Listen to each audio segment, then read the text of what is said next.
Ya, entonces ahora debería estarse viendo y grabando, ¿cierto? Así es. Ya. Ah, Vale, entonces, les doy la bienvenida a nuestra clase, creo que número 5. Esta vez vamos a mezclar un poco de repaso de la clase de células que hizo hace poquito, esta y la semana pasada, el profesor Jorge, y además vamos a repasar un poco de las partes más importantes de las biomoléculas que involucran estas células. Em, Lamento no haber podido hacer la ayudantía la semana pasada, pero esta está un poco más condensada y me encargué de que no se me quedara nada, porque la semana pasada ocurrió que estaba sumamente cansado y se me olvidó poner un par de cosas, pero esta vez no será así. Entonces, meta de la clase, principalmente que reconozcamos y recordemos o repasemos los tipos de célula que hay, cuáles son sus características, tanto que las diferencian a cada tipo de célula, como a las que tienen en común entre varios tipos. En suma, vamos a repasar, como dije, un poco de biomoléculas. Vamos a hacer ejercicios de eso, tanto de células como de biomoléculas, y vamos a ver varios ejemplos. Me encargué de que tuviera un equilibrio entre ejercicios dinámicos, ejercicios tipo DEMRE y repaso. Así que cuéntenme en la escala de Chayanne cómo es que se sienten hoy o en este momento. Comenten o díganlo con su microfonito. Yo creo que la 9 o tal vez la 6. 6. Parece que la 6. 5 o la 5. Yo estaba más o menos así la semana pasada, entre 6 y 7. Ya, qué bueno que estén bien. Y si no, trataré de hacer esta ayudantía un tanto más divertida. Empecemos entonces. No se agobien con estas tablas. Recuerden que les paso el enlace en el que pueden ver todos los PowerPoints y grabaciones que ya se subieron. Y si es que no tienen ese enlace, me lo pidan al final, por favor. Todo esto no hace falta que lo noten, muy probablemente ya lo notaron o lo van a notar porque tanto el profesor Jorge como yo les vamos a pasar este PowerPoint. em, y en cualquier caso, cada una de estas cosas las vamos a ir viendo. Así que, primero, tenemos que reconocer el tema central, que sería en este caso las células. ¿Recuerdan? Bueno, supongo que recuerdan qué es una célula, em, qué rol cumple tanto a nivel de escalas biológicas como a nivel para el organismo en sí. Entonces, la teoría celular, ¿saben lo que es? ¿Saben lo que es la teoría celular?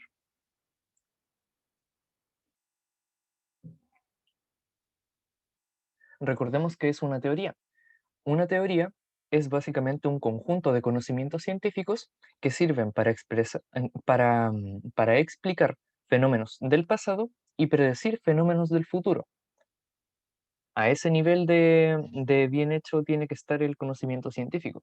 Entonces, la teoría celular expresa que la célula y varias alternativas.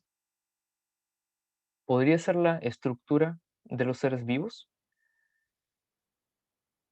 esa que son 4 postulados. Ajá. Y todas las anteriores pueden ser estructural de los seres vivos. Vimos todas las escalas, ¿cierto? Que iban de átomos, moléculas. Sí, se lo saben de más, son geniales. Ya, todas entonces, no hubo ni siquiera que explicar, pero hagamos un repasito pequeño. Unidad estructural, básicamente porque una de las características para que algo sea considerado vida es que tenga células.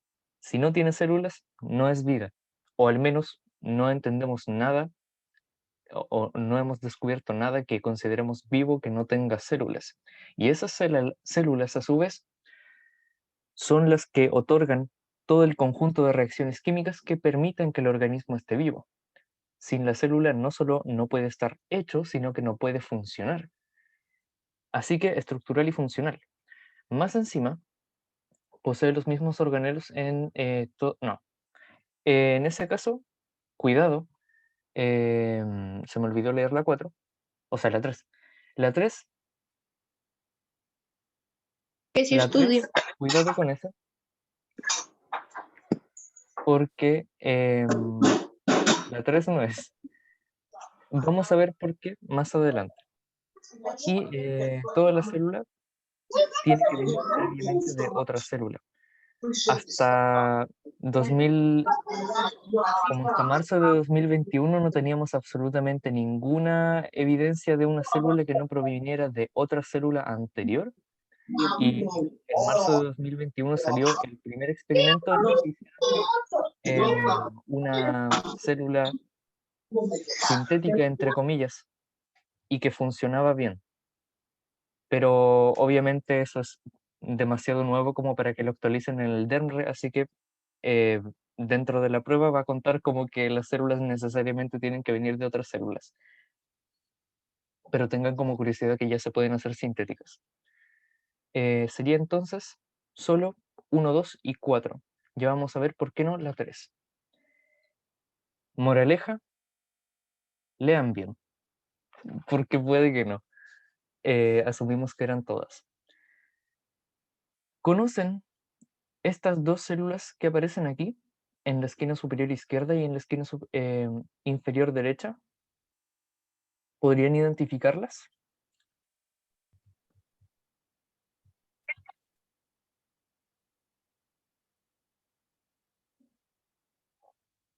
¿Hay alguien que puede escribirlo o decirlo con el micrófono? Sería excelente.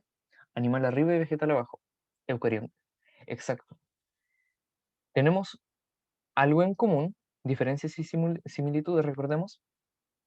Algo diferente sería que son dos tipos de célula distinta, una de un reino, otra de otro, reino animal y reino vegetal.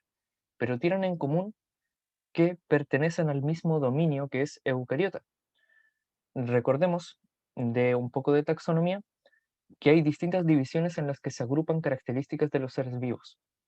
Las células que tienen grandes estructuras, tanto de tamaño como de complejidad, y que esa complejidad implique un gran requerimiento y gasto energético, por ejemplo, caracteriza a las células eucariontes de las procariontes.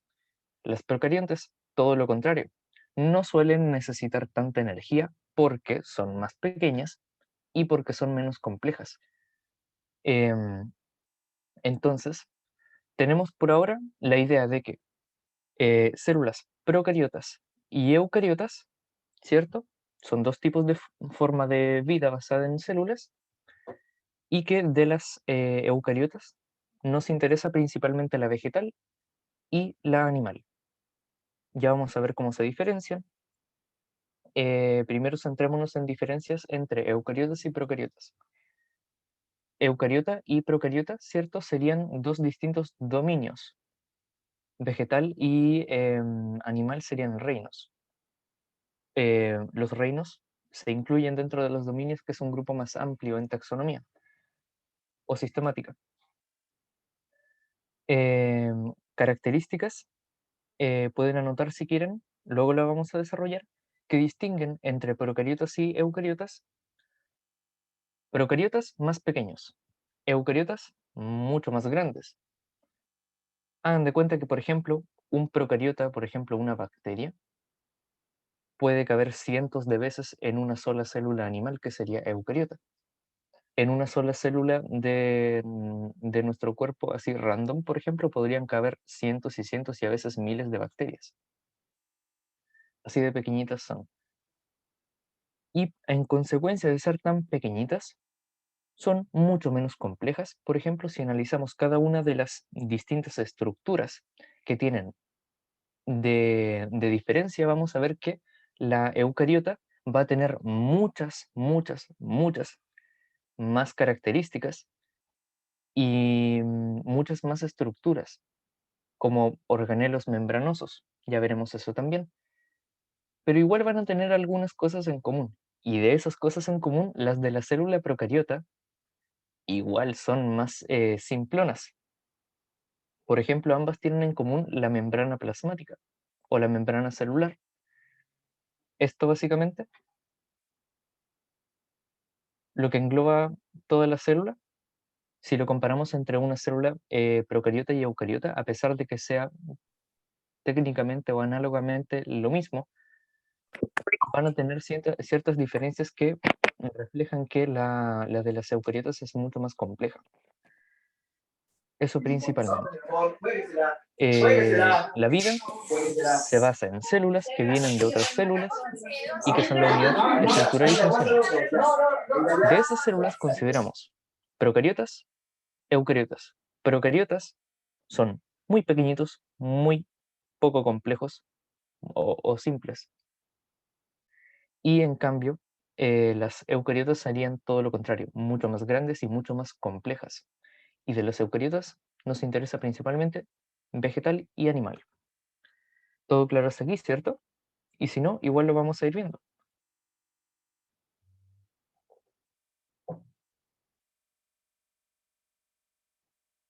¿Sí? Excelente.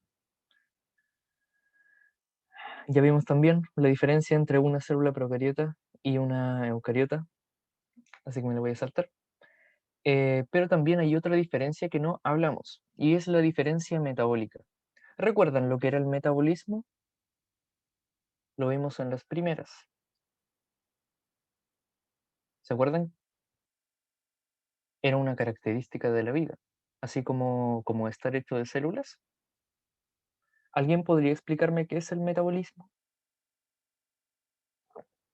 O ni siquiera explicarme, darme ideas. ¿Con qué asocian el metabolismo? Catabolismo y anabolismo, ¿no? Claro, catabolismo y anabolismo serían dos tipos de metabolismo. ¿Pero qué es el metabolismo? Conjunto de reacciones químicas. Eso está un poco más acertado. Transformación de energía, claro, serían reacciones químicas que transformen energía. ¿Exacto? Sí, muy bien. Entonces el metabolismo en concreto sería todo el conjunto de reacciones químicas y bioquímicas que ocurren en un organismo para que este mismo organismo se mantenga. El anabolismo, por ejemplo, es una forma de crear estructuras, formar moléculas, formar hasta partes enteras de una célula, sería anabolismo. Construcción. Relacionan anabolismo con construcción. Y catabolismo sería todo lo contrario, sería degradación de cosas, deconstrucción. Por ejemplo, si una célula tiene una parte que ya está vieja o está mala, la va a degradar con catabolismo y se va a hacer otra con anabolismo. Y todo eso va a requerir energía, por eso ocurre en todo este conjunto de reacciones químicas. Pero ocurre que cada uno de estos conjuntos o tipos de metabolismo, de conjuntos de reacciones químicas, necesitan, obviamente, materia. Las reacciones químicas involucran cambios químicos y esos cambios químicos necesitan que existan los químicos, la materia. Y resulta que no todos los seres vivos están em, con la misma disponibilidad de materia. Por ejemplo, un organismo que vive no sé, nosotros, por ejemplo, tenemos mucha más disponibilidad de oxígeno, que sería en este caso un ejemplo de materia, que un organismo que está muy en el fondo del subsuelo marino. Ese prácticamente no tendría oxígeno. Entonces, tiene que tener reacciones químicas tiene que tener un metabolismo adaptado a su medio para trabajar las reacciones químicas con lo que tenga disponible. Nosotros, por ejemplo, estamos con mucho oxígeno disponible y lo ocupamos para hacer un tipo de metabolismo que ya vamos a ver. Y también hay varios tipos más. El de nosotros está, el que vamos a ver ahora, está principalmente basado en oxígeno. Y hay otros análogos a ese que también son muy curiosos. Algunos tipos de metabolismo son anaerobio, esto lo pueden anotar si quieren, em, serían anaerobio, o no, principalmente aerobio, anaerobio y facultativo. ¿A qué le suena el aerobio? Tiene bastante que ver con el nombre. Uno que es con oxígeno y el otro sin. Claro, algunos tipos de metabolismo, es decir, conjunto de reacciones químicas que proveen de energía y automantención a un organismo, en este caso células, recuerden, estamos hablando a nivel celular, todo esto, toda la clase, van a haber algunas que van a poder basar su metabolismo en oxígeno y otras que no, o al menos no tanto. Para las bacterias, no, para las células anaerobias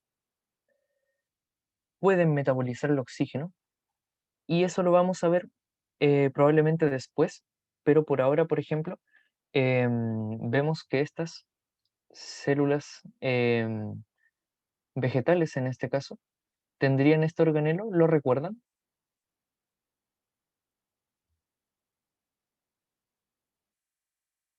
O bueno, también podría contar con estas, un poco ambiguo. Lo hereda la madre, ¿se acuerdan? La mitocondria. La mitocondria, en el caso de las células eucariontes, sería un organelo especializado en metabolizar a partir de oxígeno. Lo que hace es ocupar ese oxígeno para mover electrones dentro de la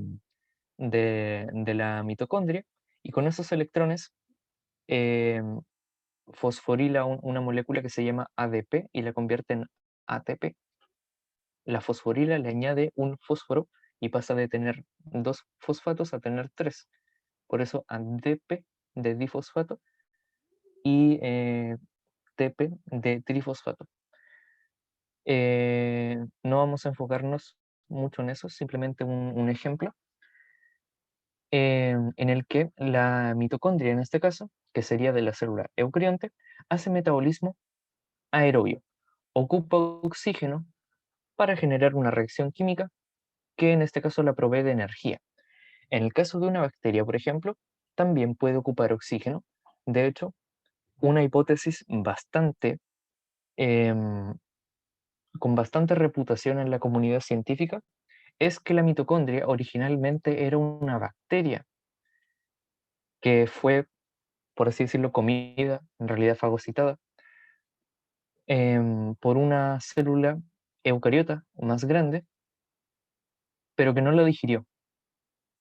Y terminó siendo más beneficioso para ambos que la mitocondria le proveera de ATP a la célula eucariota y la célula eucariota a su vez le proveía de refugio, por así decirlo, a la bacteria. Finalmente se fue reduciendo, perdiendo capacidades de bacteria hasta volverse equivalente a un organelo. Em, la bacteria, en este caso, dado que tiene muchas similitudes a una mitocondria, funciona como una mitocondria. De hecho, tienen exactamente el mismo metabolismo entre bacterias aerobias y mitocondrias. Esos serían ejemplos aerobios. También están los anaerobios, es decir, los que no dependen de oxígeno. Pero tenemos un tercero que es el facultativo. Facultativo, etimológicamente hablando, es decir, analizando sus palabras que componen esta, em, viene de facultad, o sea, la capacidad. Ocurre que tenemos un extremo, el que necesita oxígeno, aerobio, y el otro extremo, el que no necesita oxígeno, anaerobio, pero está en un intermedio que es el facultativo. Si tiene la capacidad de ocupar oxígeno, el facultativo funciona con oxígeno. Si tiene la capacidad, o sea, si no tiene oxígeno, igual va a tener la capacidad de funcionar como el anaerobio. Para el anaerobio, como está tan adaptado a funcionar sin oxígeno, el oxígeno para ese organismo que tenga metabolismo anaerobio va a ser prácticamente tóxico. Si tomamos una bacteria del subsuelo que funciona estrictamente anaerobia, sin oxígeno, y le exponemos oxígeno, le va a ser tóxico. Y a su vez, el aerobio, si lo aislamos del oxígeno, el subproducto le va a ser tóxico, el dióxido de carbono. Em, Aerobio es estrictamente con oxígeno y anaerobio es estrictamente sin oxígeno. Incluso si le ponen oxígeno, le va a hacer mal y no lo va a poder ocupar. El facultativo sería un intermedio. Eh, el facultativo es donde puedo encontrar la grabación. Fernando la sube a YouTube.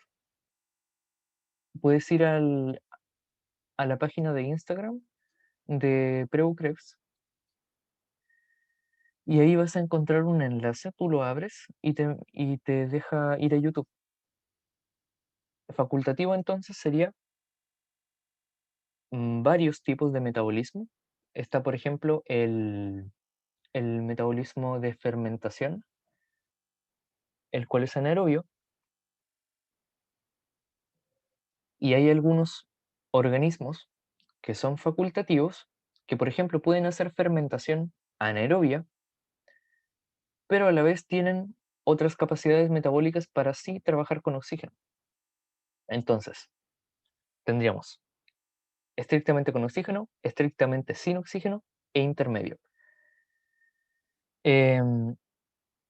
¿Cuál tendría cada una? Es decir, podría una bacteria, por ejemplo, relacionan bastante procariontes con bacterias. No son sinónimos, las bacterias son un tipo de procarionte, pero hay más, aparte de bacterias. Pero las bacterias son las más populares. Una bacteria podría ser aerobia.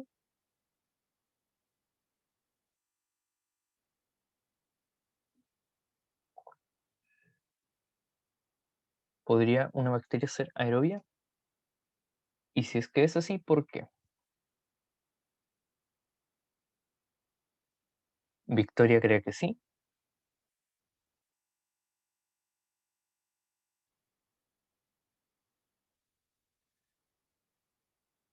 Vale.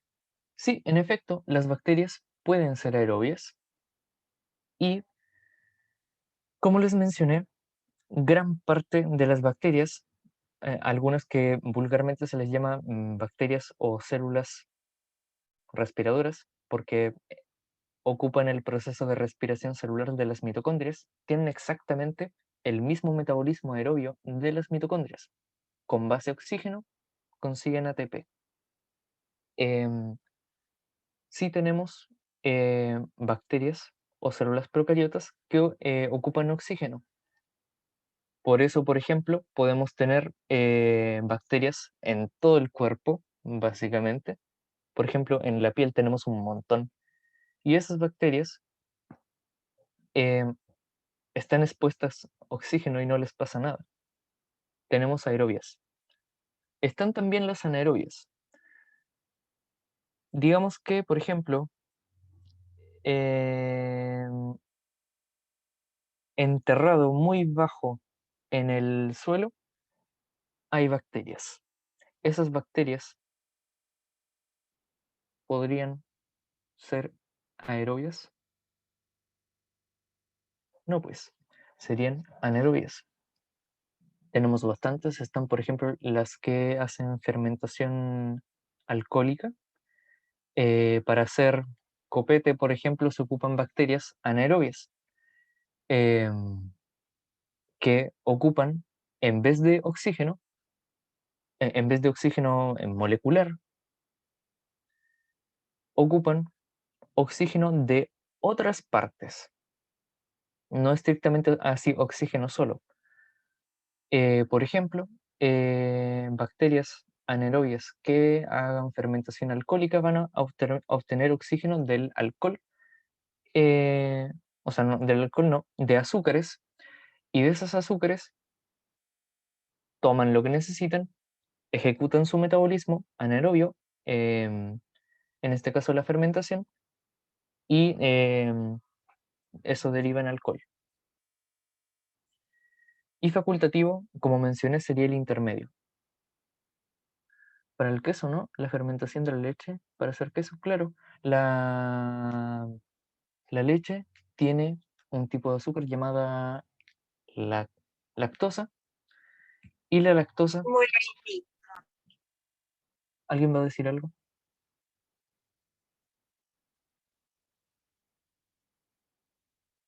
No estoy seguro exactamente cómo es que se hace la fermentación para el queso, pero deduzco que debe tener bastante en común con la del el alcohol, porque ambos parten de un azúcar.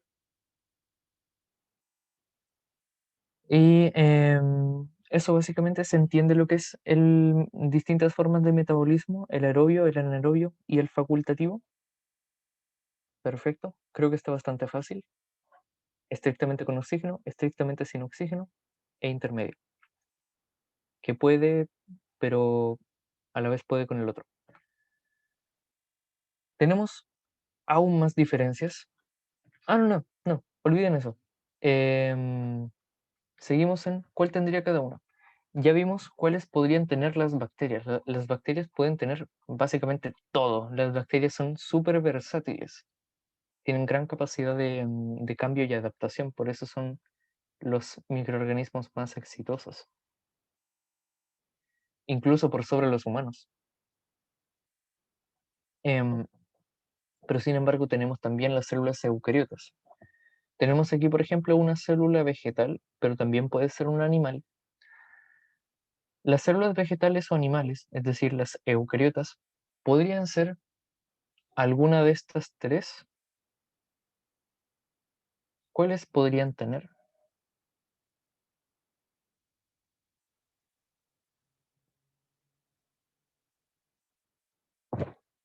Aerobias, ya. Claro, es fácil de deducir que tenemos metabolismo aerobio porque estamos expuestos a oxígeno y desde siempre sabemos que necesitamos oxígeno para el metabolismo aerobio, y por lo que mencioné de las mitocondrias, que son los que proveen de energía a las células, y esto es un concepto clave, eso es una pista. Ya tenemos confirmado que las eucariotas son aerobias. Las otras dos todavía no sabemos. Les doy una pista. Las mitocondrias, ¿recuerdan que mencionamos que son bastante grandes y bastante complejas? Eso lógicamente involucra que van a necesitar más energía, y esa energía la obtienen gracias a las mitocondrias.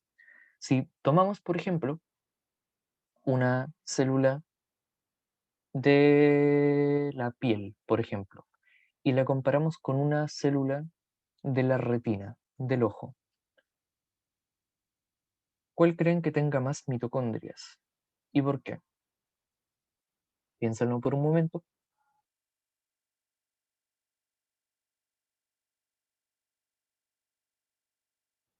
Ocurre que, básicamente, las células de los ojos, en este caso, que son un tipo de neurona, son células extremadamente complejas y especializadas, porque necesitan tener una función específica, que es captar la longitud de onda de la luz y convertirlo en una señal eléctrica que llega al cerebro. Eso necesita extremadamente mucha energía, toda esa complejidad funcional. Entonces esas células tienen muchas mitocondrias en comparación de una célula cualquier otra, como por ejemplo la de la piel. También, por ejemplo, los espermatozoides tienen hartas mitocondrias, porque necesitan impulsarse mucho para recorrer un largo camino. Y en sí, la idea principal es que necesitan mucha energía y la obtienen gracias a las mitocondrias. Si no tuvieran mitocondrias, simplemente las células eucariotas no podrían existir, porque no tendríamos cómo mantener tanta complejidad, tanta grandeza, porque son muy grandes y muy complejas, sin mucha energía. Entonces, con base a eso que expliqué, ¿creen que puede existir células eucariotas anaerobias o al menos facultativas?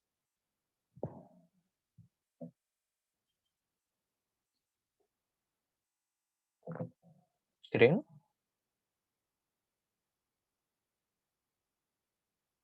¿No? Maudo dice que no. ¿Hay alguien más? Noemi dice que sí. Uh, yo creo que sí. Recordemos que necesitan mucha energía las eucariotas, son muy grandes y muy complejas.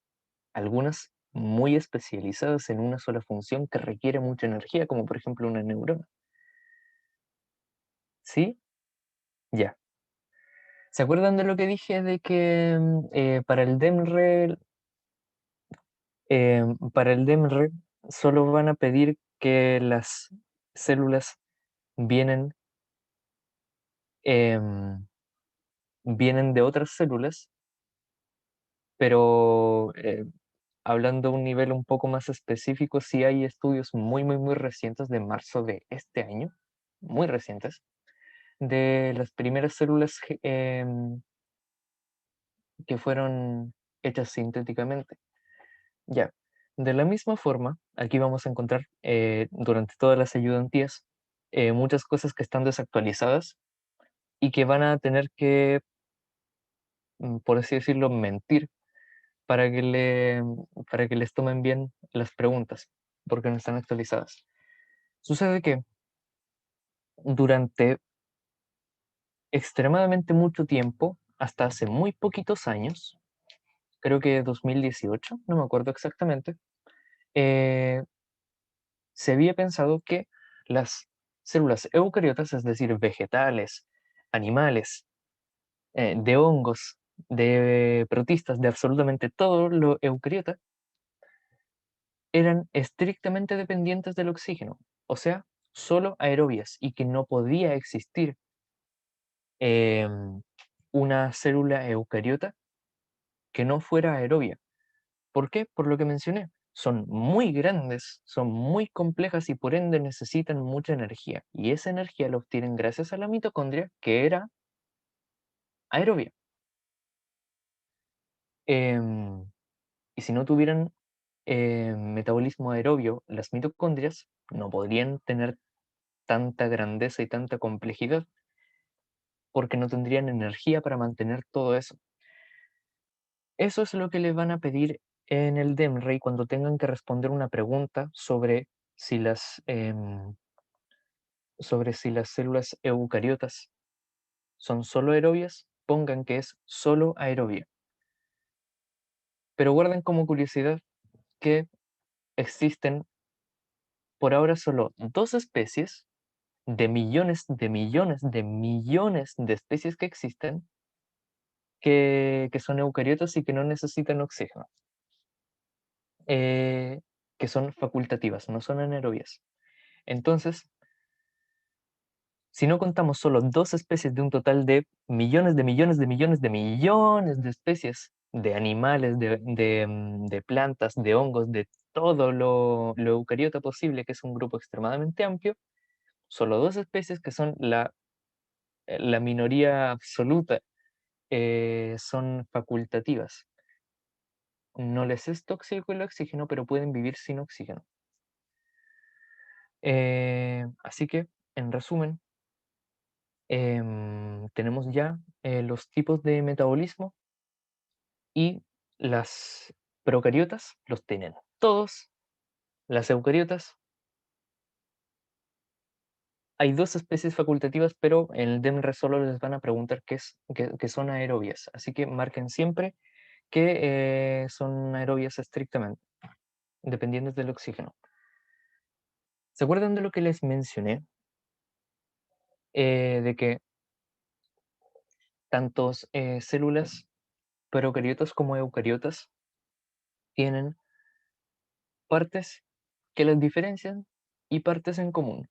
Y de esas partes en común, igual podíamos notar subdiferencias, que sobre todo marcaban que las eucariotas son mucho más complejas.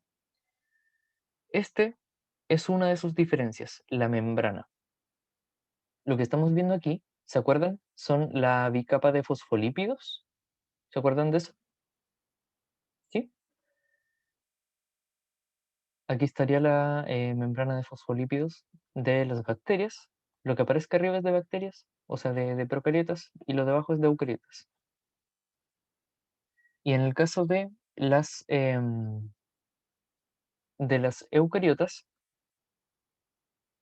tienen algo que las diferencian de la de las bacterias. Ambas tienen tres diferencias principalmente. La primera es que, no, dos diferencias principalmente, la otra es una excepción que no va a contar en el DEMRE. La primera es básicamente que si es que ven, todas tienen esa estructura de mosaico fluido básico, es como se le llama. También vamos a ver eso. La membrana es un mosaico fluido, se le llama así porque eh, básicamente cualquiera de sus partes es extraíble, es versátil, puede irse para adentro, puede irse para afuera. Los fosfolípidos pueden cambiar de posición y ambas son básicamente fosfolípidos puestos con la cabecita hidrofóbica, no, hidrofílica expuesta y la parte hidrofóbica hacia adentro, ¿cierto? Haciendo una capita doble. ¿Se acuerdan de cómo eran los fosfolípidos? Que tiene una proteína. En efecto, todas estas pequeñitas que son como una cabecita y dos colitas son fosfolípidos y las que son más grandes, que a veces están como en solo una de las capas de fosfolípidos y a veces en las dos atravesando la membrana completamente, son proteínas intermembrana. Entonces, no se preocupen de los fosfolípidos y proteínas, lo vamos a ver.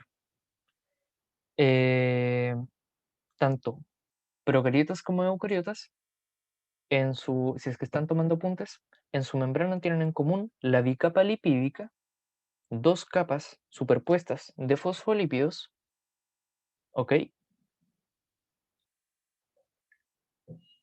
Y proteínas intermembrana. O sea, sus dos membranas plasmáticas están básicamente conformadas en común de fosfolípidos y proteínas intermembrana, o simplemente lípidos y proteínas, ¿ok?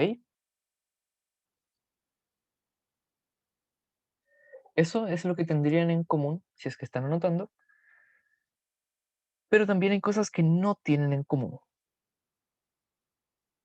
Si ven esto de aquí, imagínense la de las procariotas también como esto. ¿Notan una diferencia? Aparte de que el dibujo de abajo está más detallado, pero hay una parte que no está dibujada aquí. Recuerden que no también es una respuesta. Y pueden responder que no y se los explico con gusto.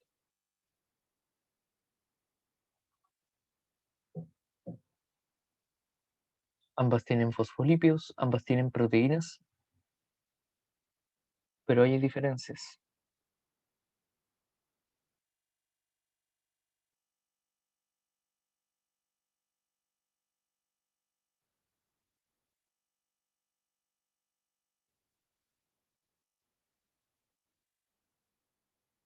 Parece que no. Bueno, Ya.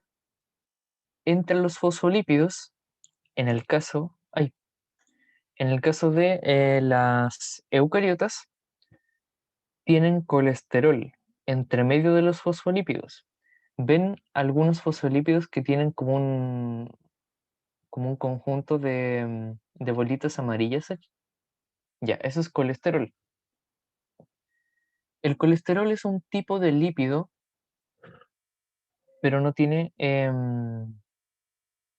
no es exactamente como un fosfolípido. Ya lo vamos a ver. En el caso de las procariotas, no los tienen. Eso le otorga un poco más de complejidad a las eucariotas. Tener colesterol entre medio de las membranas de fosfolípidos les otorga rigidez. El colesterol es sumamente rígido, molecularmente hablando. Entonces, tener por ahí entre medio le da rigidez a la membrana, básicamente. Y también, ya separándonos de la membrana plasmática, todo esto era sobre la membrana plasmática, tenemos otra estructura que no tienen, en este caso, las eucariotas. Ya vemos algo que no tienen las procariotas, colesterol, entre medio de la membrana lipídica, y esto no lo tienen las eucariotas. Toda esta cosa de aquí, ya, que tienen encima de la membrana plasmática, es, em, son dos estructuras principalmente. Tenemos una que son como cadenitas azules, ¿ok? Eso es una pared de peptidoglicano. Suena complejo, pero si es que recuerdan la clase de biomoléculas, no es tan difícil. ¿Saben lo que es el peptidoglicano? Recuerden que no, también es una respuesta. Bueno, recordemos un poco de qué era péptido, qué era glico, porque eso es lo que compone la palabra. ¿Se acuerdan de qué era el prefijo pepti o péptido? Recuerden que no también es una respuesta. Ya. Vimos en las proteínas, por aquí. Ah, me lo salté demasiado. Esperen un poco.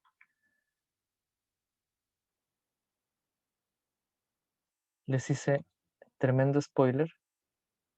Em,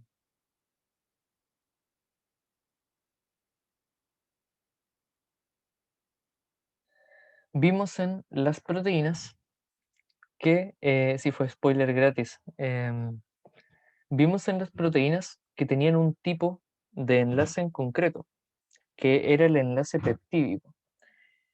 Em, y a su vez vimos que estaban los carbohidratos que tenían su propio tipo de enlace, que era el enlace glucosídico. ¿Se acuerdan de eso? De que tanto proteínas como carbohidratos tenían unidades mínimas. La unidad mínima de las proteínas, ¿se acuerdan de cuál era?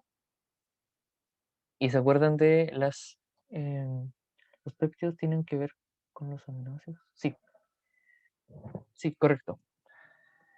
Catherine nos recuerda que la unidad mínima de las proteínas son los aminoácidos. Juntando muchos aminoácidos, tenemos proteínas. Las proteínas están hechas de aminoácidos que entre sí establecen un enlace llamado enlace peptídico. Entonces, podemos deducir que esto tiene algo de aminoácidos, ¿cierto? Las partes que forman las proteínas. Y a su vez, peptidoglicano, péptido ya lo deducimos, ya lo dedujimos, tiene algo de aminoácidos. Y glico, em, en este caso es porque gran parte de la estructura son carbohidratos. Entonces, sería básicamente el peptidoglicano una pared de aminoácidos encima de la membrana plasmática normal, la membrana de dos capitas de fosfolípidos. Encima tienen aminoácidos y conectados a esos aminoácidos tenemos unas largas cadenas de polisacáridos. ¿Se acuerdan de lo que eran los polisacáridos? No te preocupes, Mauda, yo te ayudo en biología cuanto quieras, con gusto. ¿Se acuerdan de lo que eran los polisacáridos?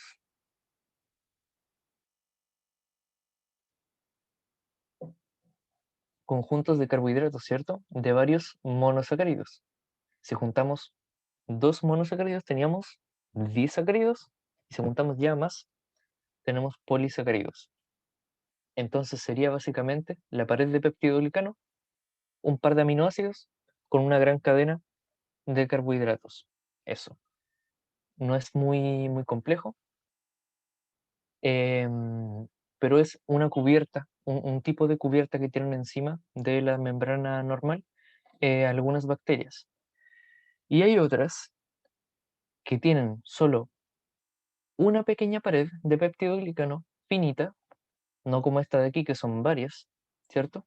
Una encima de la otra, varios aminoácidos con una cadena de carbohidratos hacia arriba acumuladas. En esta solo sería una más finita y encima tiene otra membrana, ¿ok? Que en este caso em, sería bastante parecida a la de fosfolípidos, que es lo que llamamos pared celular, pero es distinta a la de las células vegetales. ¿Se acuerdan que las células vegetales tienen pared celular? ¿Se acuerdan de qué era la pared celular de las células vegetales? Celulosa. No confundan pared celular con membrana. Pared es una, membrana es otra. La membrana celular, también llamada membrana plasmática, es la capita de fosfolípidos normal.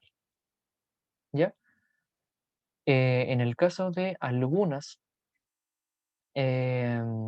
bacterias tienen una pared de peptidoglicano con purinas, que son polisacáridos aquí. Pero eso es un poco más de química y lo vamos a ver más adelante con más profundidad, así que no se preocupen. El punto es que tienen una base en común, fosfolípidos con proteínas intermembrana, y de ahí tienen diferencias. En el caso de las eucariotas tienen colesterol, y en este caso de las bacterias algunas son eh, con, em, con varias capas de peptidoglicano y otras con una capita finita y encima otra membrana que se llama pared celular bacteriana o simplemente pared bacteriana. ¿Ok? ¿Se entiende todo hasta aquí?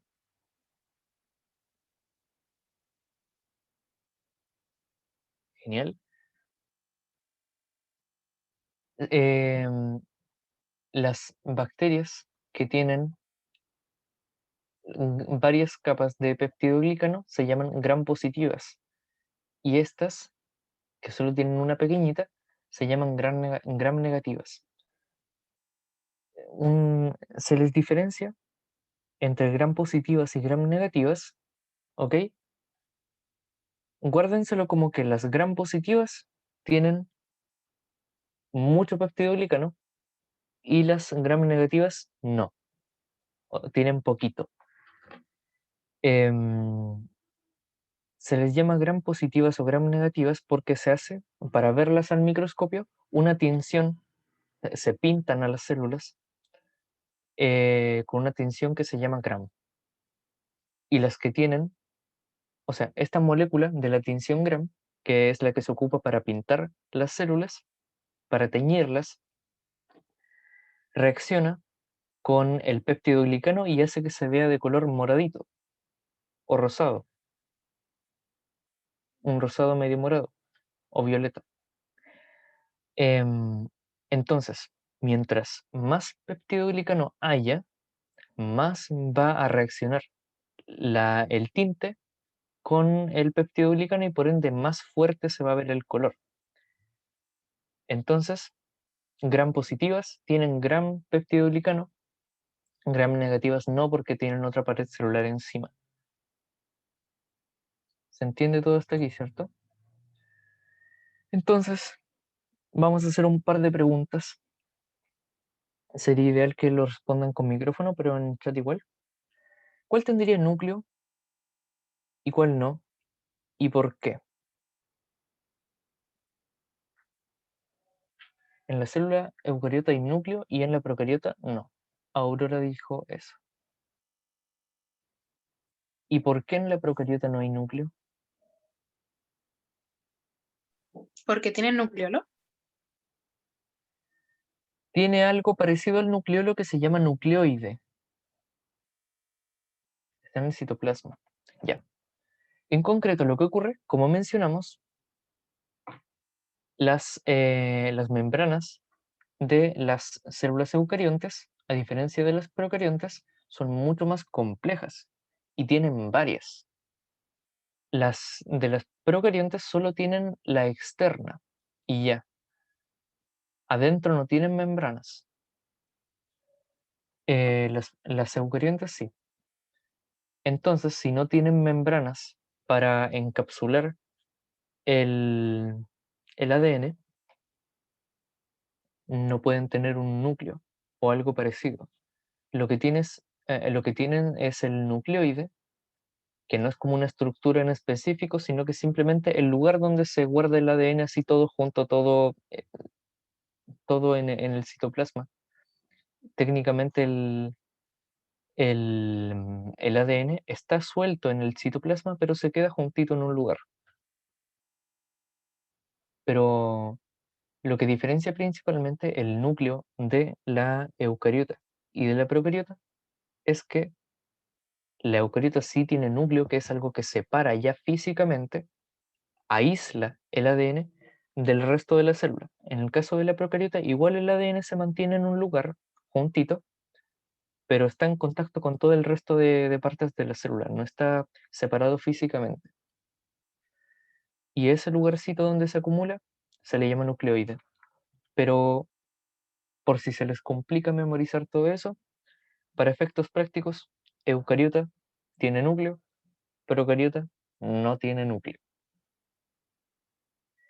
Y entonces, ¿podría una célula procariota tener organelos membranosos? ¿Se acuerdan de lo que eran los organelos?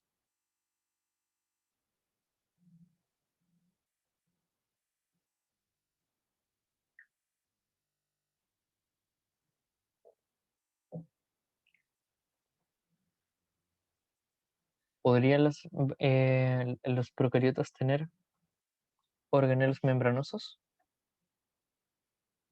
No, no. Los procarientes creo que no podrían. No estoy segura. Recordemos, procariontes únicamente tienen la membrana em, que cubre la célula, el contorno. Adentro no tiene, solo tiene la membrana de afuerita. No tiene endomembranas, membranas adentro. La que sí tendría sería la eucariota. Entonces, recordando lo que es un organelo, un conjunto de varias moléculas bastante complejas, macromoléculas, que cumplen una función dentro de la célula. ¿Estos podrían tener membrana?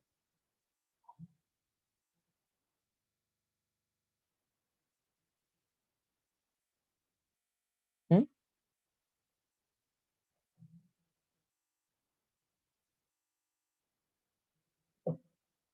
En efecto, las procariontes no tienen organelos membranosos, no tienen varias membranas, solo tienen la que la cubre y ya, y dentro tienen todo suelto. Entonces, tienen organelos como por ejemplo los ribosomas, pero si es que recuerdan, los ribosomas son simplemente varias proteínas, no tienen membrana. Pero por ejemplo, una mitocondria sí tiene membrana, un cloroplasto sí tiene membrana, un lisosoma sí tiene membrana, una vacuola sí tiene membrana. Y todo eso lo encontramos en las eucariotas. En los procariotas no. De hecho, si comparamos, por ejemplo, ¿se acuerdan de que las células respiradoras eran probablemente el ancestro de las mitocondrias? Son básicamente del porte o nivel de complejidad. Los procariotas igual tienen ribosomas, ¿no? Y los ribosomas sí son organelos, me perdí. Ya. Catherine pregunta que las procariotas igual tienen organelos. Entonces se perdió porque dijimos que no tienen varias membranas dentro. Los organelos, recordemos, son conjuntos de moléculas que cumplen una función específica dentro de la célula. Pero hay algunos que no tienen membranas, como por ejemplo el ribosoma. Los ribosomas no tienen membranas, entonces pueden existir en la célula procariota. En cuanto estén ahí junto con todo dentro, pero no puede existir, por ejemplo,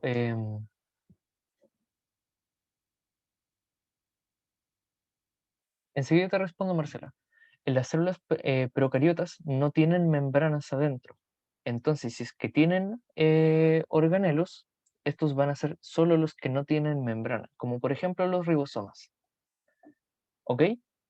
Entonces, eucariotas tienen muchos tipos de organelos, la mayoría de ellos con su propia membrana, pero como no hay membranas dentro de la célula procariota, entonces solo tiene los poquitos organelos que no necesitan membrana. ¿Se entiende, Catherine?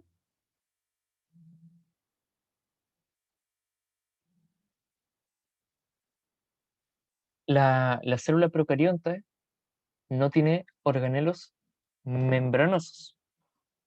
El resto sí los puede tener, pero si el organelo tiene membrana, entonces no. Y Marcela pregunta, tal vez suene muy tonta la pregunta, pero ¿las células procariontes tienen mitocondrias?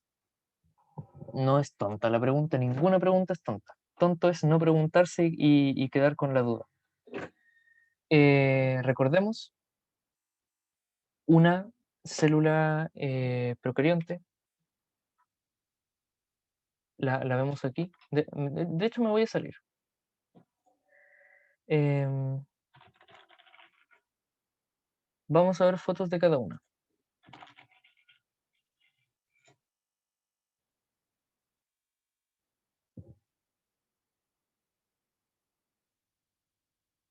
Trata de comparar una bacteria con una mitocondria. ¿Ok? Si las analizamos, son muy, muy, muy parecidas. Ambas son muy chiquititas, caben varias dentro de una célula eucariota. Ambas pueden ejecutar la respiración celular, el metabolismo aerobio con base a oxígeno. ¿Cierto? Ambas tienen todo junto adentro. ¿Ok? Entonces, las células procariontes no podrían tener mitocondrias, por tres motivos principalmente. Primero, son muy pequeñitas, no les cabe una mitocondria porque una mitocondria es prácticamente del tamaño de una bacteria o de una célula procariota. ¿Ok? Esa es una razón. Otra es que, como mencionamos, una célula procariota por definición no tiene membranas adentro y la mitocondria es un organelo membranoso. Hay quienes no lo consideran organelo, pero tiene membrana. Y si tuviera dentro de una célula procariota algo con membrana, no sería procariota, sería eucariota. Y, ¿qué más? Ah, sí. Y muy probablemente la mitocondria era originalmente una bacteria que respiraba, una bacteria que hacía metabolismo aerobio y que simplemente se dio todo el resto de funciones de bacteria normal para formar la mitocondria, que si las comparamos, lo único que las diferencia es que la mitocondria tiene menos funciones, pero el resto, puras cosas en común. La mitocondria muy probablemente era una bacteria originalmente. Entonces, no podría. ¿Se entiende todo? Tengo una duda. Dime. Donde dice que son organelos membranosos, no entiendo que la membrana entonces rodea al organelo o es la membrana que rodea toda la célula. Pregunta si es que, o sea, vuelve a preguntar, por favor. Que ahí dice que son organelos membranosos, o sea que el organelo tiene una membrana o es la membrana que rodea a toda la célula. ¿Una célula puede existir sin membrana? ¿Es como la membrana plasmática o no? Tenemos la membrana Es plasmática que que me cubre confundo cualquier mucho con célula, esta materia. ¿cierto? ¿Qué? Y si una célula no pudiera estar aislada por una membrana plasmática del medio externo, simplemente no sería una célula, sería una sopa de moléculas. Necesitamos una célula que esté separada del medio, gracias a la membrana plasmática. Entonces, por descarte, si una célula no tiene organelos membranosos, se está refiriendo a organelos con membrana. Una célula procariota, en este caso, no tendría todos los organelos que sí tienen membrana, como por ejemplo una mitocondria. ¿Te acuerdas de la foto de la mitocondria que tenía una membranita? De hecho, tiene dos membranas. Sí. Eso, por ejemplo, no lo podría tener. Mira.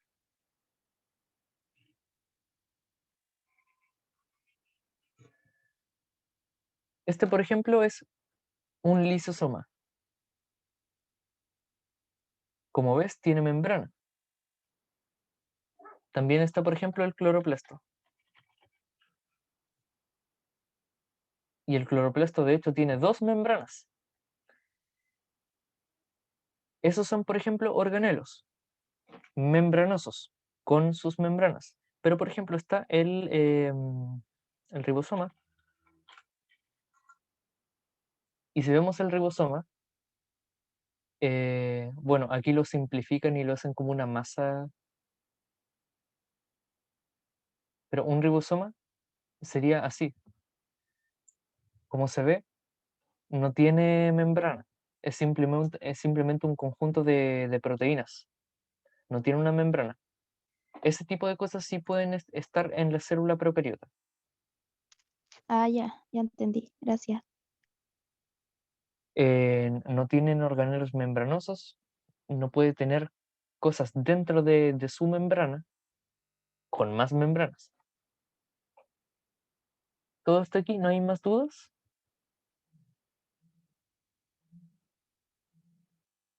¿No? ¿Alguien?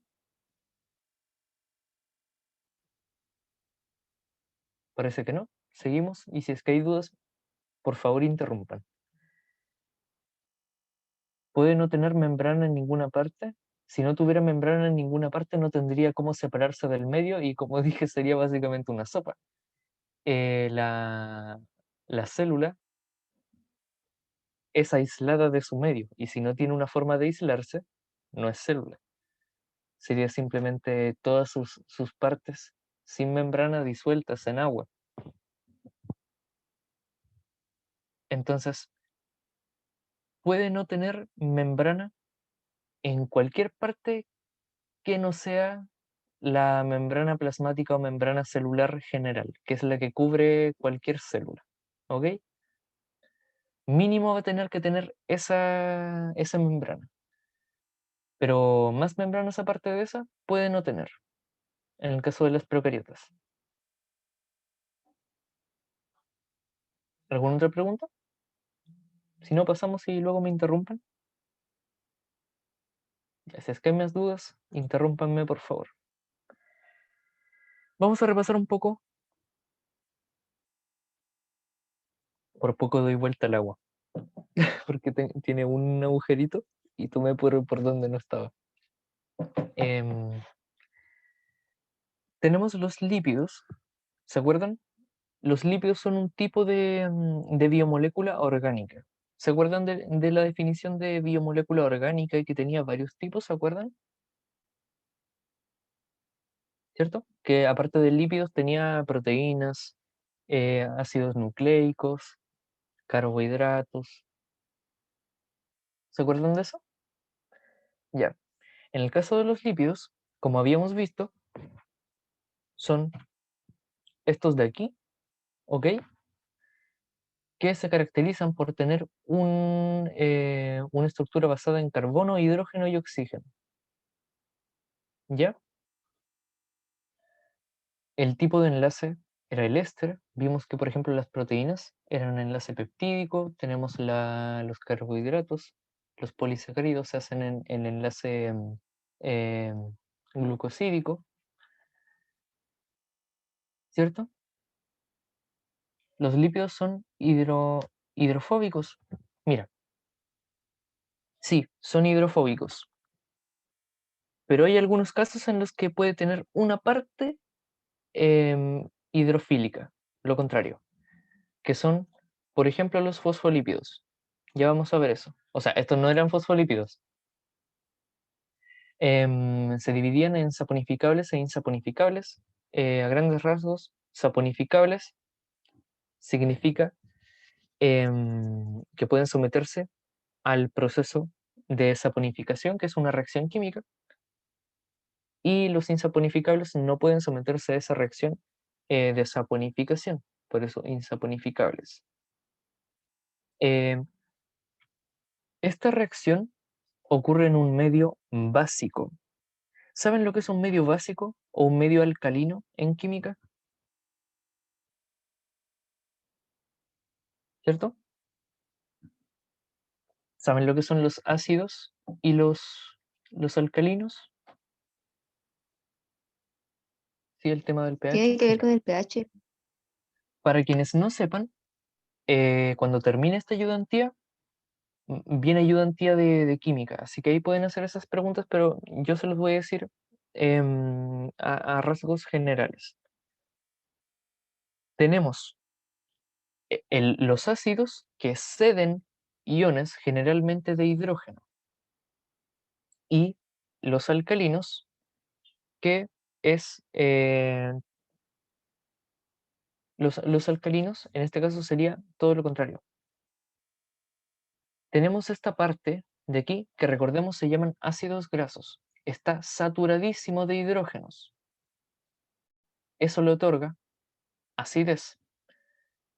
Y al estar en un medio básico, todo lo contrario, ácido, o un medio alcalino también, básico y alcalino es lo mismo, se neutralizan entre ácido y alcalino o básico, se neutralizan, quedan en neutro, y eso ocurre gracias a que tenemos dos contrarios, ácido y alcalino. Si no existe alguno de estos dos, no puede ocurrir la reacción de saponificación. Y para que exista el ácido en este medio alcalino, tiene que estar el ácido graso. Entonces, si tenemos un lípido sin ácidos grasos, va a ser insaponificable. Y si es que tiene ácidos grásicos, o sea, grásicos, si tiene ácidos grasos, que son estos de aquí, por ende va a tener muchos hidrógenos y por ende va a ser ácido, por ende se va a poder neutralizar con lo contrario ácido, que es alcalino. Claro, se junta el pH 7, que es el neutro. Exacto. ¿Ya? vimos que había varios tipos. Los saturados son los que están completamente llenos de hidrógenos y los insaturados que les faltan algunos. ¿Ok? Por eso no saturado, porque este no está completamente lleno, no está saturado de hidrógeno y este sí. Y podrían ser monoglicéridos, diglicéridos o triglicéridos, dependiendo de cuántos de estos ácidos grasos se acumulen junto con un glicerol.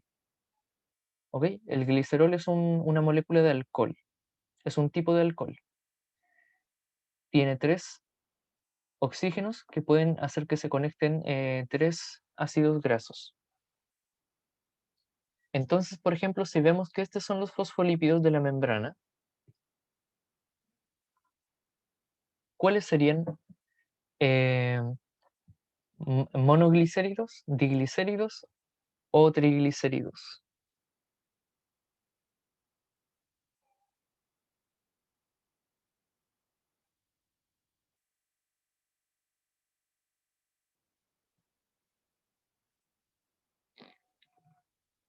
Aquí están, por si lo necesitan ver de nuevo. En esta parte de aquí.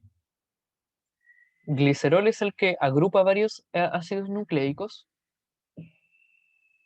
y entre si se juntan 1, 2 o 3 van a ser mono, di o tri glicérido.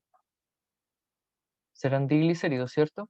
Y tendrán un ácido graso saturado, ¿cierto? Está lleno de hidrógenos y uno insaturado que le falta uno y entonces se curva. Los insaturados, recuerden, se pueden identificar fácilmente a la vista porque están curvados, les falta un hidrógeno. ¿Ya? 2 ácidos grasos, uno saturado y otro insaturado, conectados a una molécula de glicerol que los agrupa, y este enlace que le faltaba, que generalmente da para otro ácido nucleico, o sea, nucleico no, ácido graso, y sería un triglicérido, en este caso, en vez de conectarse a otro ácido graso, se conecta a un fosfato, un grupo fosfato. Y ese grupo fosfato se conecta a otro grupo que se llama colina. Y es por eso que a esto se le llama fosfolípido. Estos de aquí son básicamente los lípidos y se caracterizan por tener el grupo fosfato, fosfolípidos, ¿vale? ¿Y se acuerdan de lo que era la polaridad o apolaridad? ¿Se acuerdan? Esto lo vimos sobre todo con los ejemplos del agua. Sí, tiene que ver con la carga eléctrica. Exacto, Javier, eres genial. Ya. Polar significa que cada parte de la molécula va a tener carga distinta. Por ejemplo, el agua es polar porque el oxígeno tiene carga negativa y los hidrógenos tiene carga positiva. ¿Ok? Sí, Javier, eres una científica. Lo eres. Em, por definición lo eres. Hay mucha gente que es científica y que no lo sabe, pero continuemos. El agua, recordemos, hace un dipolo negativo o dipolo-dipolo, lo pueden ver en química, pero es básicamente que el oxígeno se carga negativamente y los dos hidrógenos, que recordemos era H2O, dos hidrógenos y un oxígeno, los hidrógenos se cargan positivamente. Sería polar, carga distinta en cada parte de la molécula. Y en este caso, vemos aquí que toda esta parte de aquí es apolar. Si vemos la carga eléctrica de cada uno de estos átomos, va a ser la misma. Y esta de aquí, todo lo contrario, va a ser polar. La parte polar puede interactuar con agua y la parte apolar se va a repeler al agua. ¿Por qué? Porque recuerden que para que algo básicamente pueda interactuar con el agua y se disuelva con esta, tiene que tener también la polaridad. ¿Por qué? Porque si no es polar, si no tiene, por ejemplo, aquí una carga positiva y aquí otra carga negativa, igual que el agua, estos no van a poder atraerse mutuamente, porque recordemos, positivo atrae a negativo y viceversa. Entonces, las partes cargadas positivamente de una molécula se van a atraer a las cargas negativas, que serían los oxígenos, y las cargas negativas de esa molécula se van a atraer a los hidrógenos que están cargados positivamente. Entonces, si algo tiene la misma carga en todas partes, no se va a atraer a ninguno y al final se va a repeler, todo lo contrario.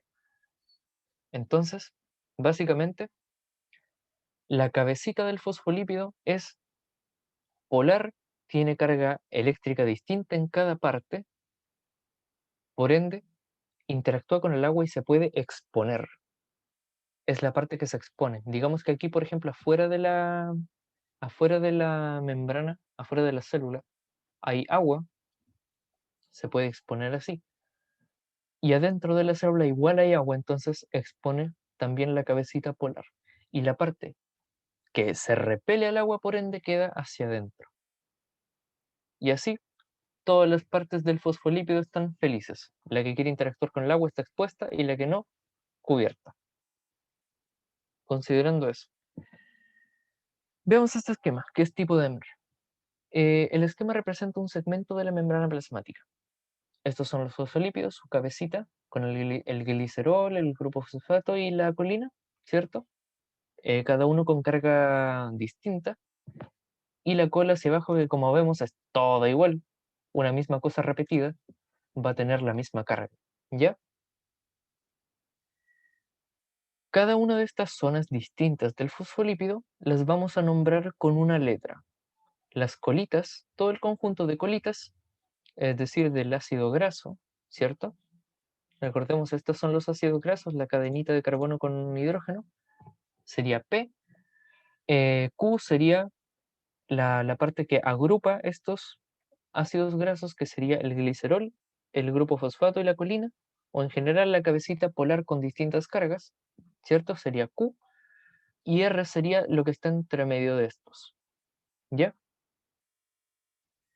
¿Cuál de las siguientes creen que sería correcta?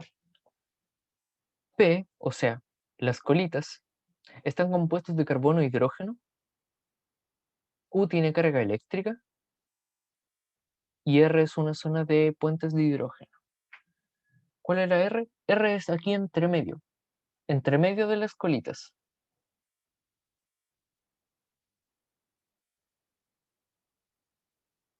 ¿Cuál de estas creen que son verdaderas y por qué? Creo que es D, solo 1 y 2. Ya, ¿y por qué no sería la 3 también? O sea, la E. Porque CH ¿Confirman? generalmente es Sí, disculpa.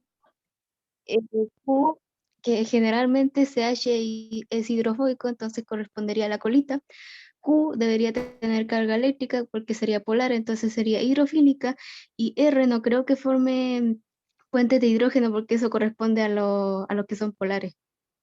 Los que son polares se juntan con eso, o al menos así lo tengo entendido.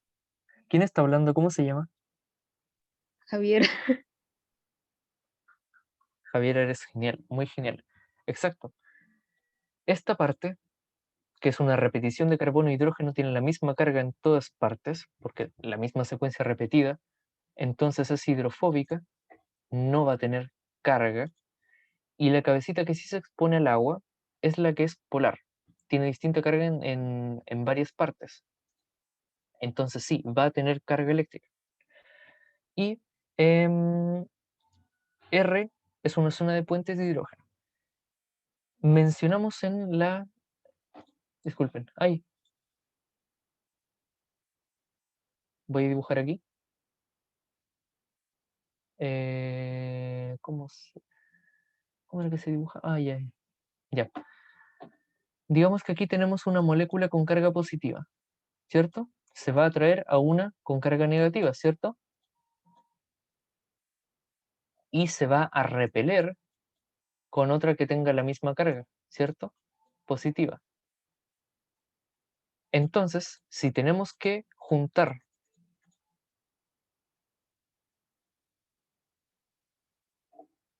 algunas que están con la misma carga, digamos positiva, negativa, tenemos que tener a una, o sea, positiva y positiva, tenemos que tener una negativa intermedio que conecte esto, ¿cierto? Que en este caso sería, por ejemplo,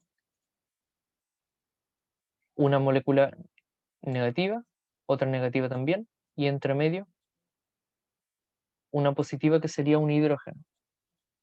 Y así se conectan las dos que son iguales mediante una que es distinta.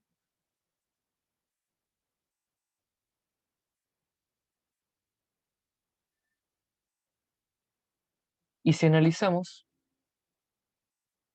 estas partes de aquí podrían tener hidrógenos entre medio, recordemos el puente es de hidrógeno. Podrían tener hidrógenos entre medio que conectasen a los que están arriba con los que están abajo.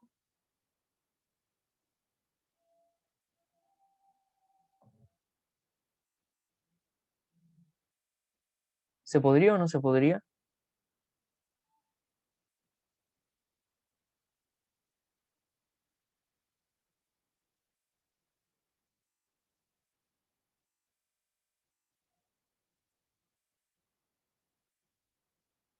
¿Sí? Ya. Recordemos, el hidrógeno tiene solo un enlace disponible. O sea, no, olviden eso. El hidrógeno tiene una carga en concreto, ¿ok?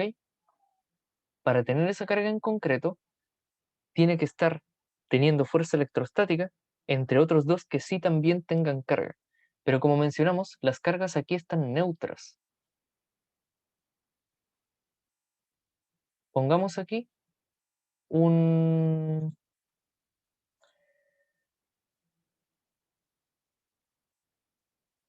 Aquí está un carbono, ¿ok? Y aquí están los hidrógenos que lo rodean, ¿cierto? Esto es el final de un fosfolípido.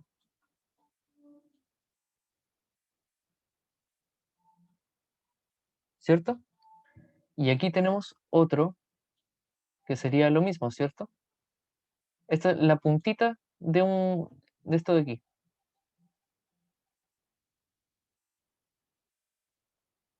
¿Se entiende, cierto? Debería comprarme una tableta gráfica. Ya. Entonces, como estos tienen exactamente la misma carga en todas partes, no van a poder cargar de alguna forma a un hidrógeno que esté entre medio. Al contrario del agua, por ejemplo, vamos aquí, un oxígeno, ¿cierto? El agua, y dos hidrógenos.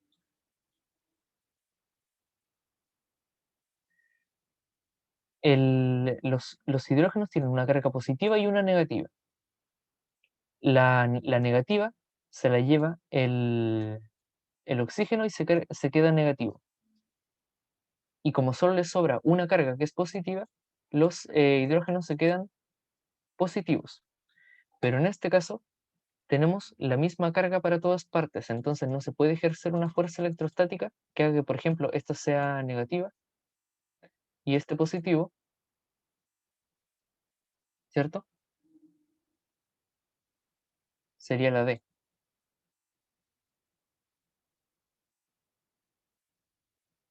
Ay, no borré ese dibujo. ¿Cómo se borra? Ah, se quedó ahí. Solo llevé el dibujo.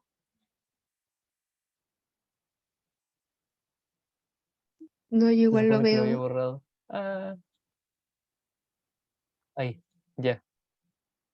Menos mal. Ah, ya. Eh,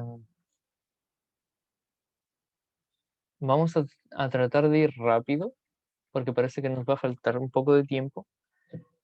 ¿Prefieren cerrar ahora o en un ratito y que el resto lo veamos en la próxima o lo terminamos ahora. Rápido. ¿Podrías dar como una introducción de lo que vamos a ver en la próxima clase? Como Entonces, para informarme un poco. lo pasamos rápidamente de forma general y en la próxima le damos un repaso para finalizar.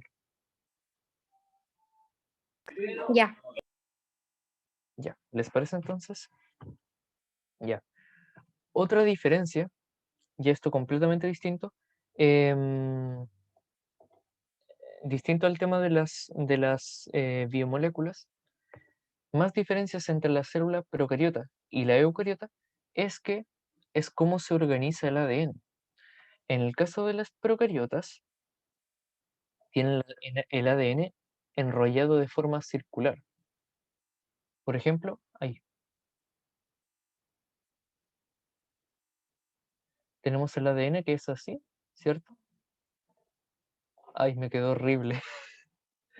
Tenemos el ADN que es así.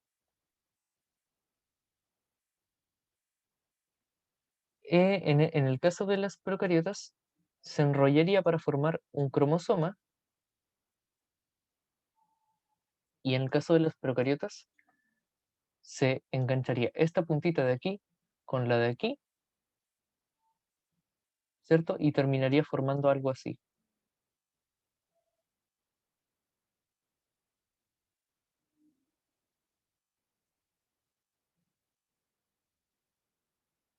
¿Ok? Y eso es básicamente un cromosoma de bacteria o un cromosoma procariota. Por eso están así. En el caso de aquí, ven como esta manchita que cubre el ADN de aquí. Este sería el nucleoide. Y todo este ADN que está enrollado serían puros circulitos así, pero más grandes. Estos que están aquí sueltos fuera del nucleoide son plásmidos. ¿Ok? También están hechos de ADN, pero son secciones más cortas que ocupan para comunicarse entre bacterias y para transmitirse genes. Son copias de estos de aquí, copias más pequeñitas de estos que son más grandes. Y en el caso de las eucariotas, se agrupan en formas más grandes, ¿cierto? Gracias a parte del ADN, que es el rojito, vemos ahí que tiene otras cositas, azules en este caso, que se llaman histonas. Son unas proteínas que se pueden funcionar para enrollar el ADN como se ve ahí. Le da 2,5 vueltas a la histona y entonces la histona agrupa el ADN en estructuras más grandes. Esas histonas no cabrían en una célula procariota, por ende se ajusta así. ¿Ok? ADN de procariota circular y ADN de eucariota está en cromosomas. ¿Ok? Diferencia principal, eso básicamente. Y por ende, como van a tener distintas organizaciones del ADN, van a tener distintas formas de dividirse. En el caso de las procariotas, se llama fisión binaria. ¿Ok? Que es este procedimiento de aquí. Y en el caso de las eucariotas sería la mitosis, la clásica mitosis. La fisión binaria es este proceso en el cual se crea una copia del cromosoma circular y luego la membrana se estrangula, por así decirlo, pero no se estrangula exactamente. Es como que la membrana, pero solo de adentro, empuja los cromosomas y suena confuso, pero lo vamos a ver más a profundidad después. Esto, recordemos, es solo una vista previa. Y en el caso, se me apagó el compu, estamos viendo material genético. La diferencia del material genético entre procariota y eucariota. ¿Ok? Y en el caso de las eucariotas sería la mitosis. son distintas principalmente porque pasan por fases distintas. La mitosis, por ejemplo, necesita desintegrar el núcleo para que el ADN quede suelto, ¿cierto? Y necesita que ese ADN se haga este tipo de cromosomas de aquí. Eso no lo puede cumplir la procariota, que solo necesita separar distintos anillitos de ADN y ahí se separa, no tiene núcleo. En el caso de aquí necesita romper el núcleo para sacar el ADN y ahí empezar a separarlo entre las distintas células. ¿Ok? Y esto ya tiene varias fases, pero la mitosis de por sí tiene aún más subfases. Eso también lo vamos a repasar más a profundidad pronto. ¿Ok? ¿Se entiende hasta aquí? División celular. Procariota, fisión binaria. Eucariota, mitosis. En el caso de la fisión binaria, separa dos cromosomas circulares, divide la membrana y listo. En el caso de la mitosis, necesita pasar por más fases porque la célula tiene más partes. Necesita, por ejemplo, romper el núcleo y separar el ADN que se haya formado en este tipo de cromosomas, bastante grandes. ¿Ya? ¿Todo bien hasta aquí? ¿Seguimos? Sí. ¿Ya? Sí. Esto ya es más a profundidad, así que lo vamos a responder en la próxima. Vamos a repasar con preguntas rápidas. ¿Cuál de las siguientes estructuras no está en la procarionte? O sea, está en la eucarionte y en la procarionte no. No está, por ejemplo, en las bacterias. La C. ¿Las C, mitocondrias? Sí, porque las células procariotas tienen mesosomas. Lo dije bien, ¿o no? ¿Qué? Que las células procariotas tienen mesosomas en vez de mitocondria. Los mesosomas no son un reemplazo de la mitocondria. Los mesosomas son una invaginación de la membrana. Vamos a verlos.